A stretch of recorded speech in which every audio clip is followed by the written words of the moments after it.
अपघाताचा थरारक व्हिडिओ महाराष्ट्र माझा न्यूजच्या हाती. 3 ठार 4 गंभीर जखमी. औसा येथे कार व टेम्पोला अपघात.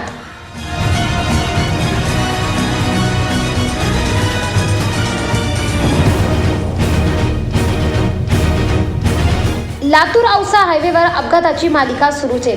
आज परत स्विफ्ट कार टेम्पोला धडकून औसा मोड लगत असलेल्या हॉटेलमध्ये घुसली.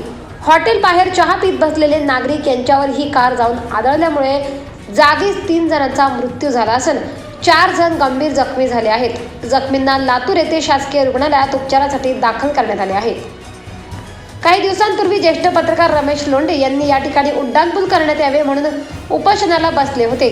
त्यांना प्रशासनाने व स्थानिक आमदार यांनी मध्यस्थी करून त्यांना आश्वासन दिले की अशा बाबतीत ठोस उपाययोजना करण्यात येतील, परंतु अद्यापपर्यंत या उड्डाणपुलासंदर्भात कुठलीही कार्यवाही करण्यात आली नाही.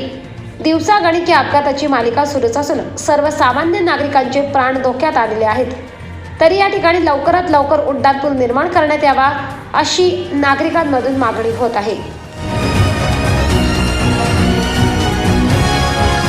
महाराष्ट्र माझा न्यूजसाठी बाळकृष्ण कदम, औसा, लातूर.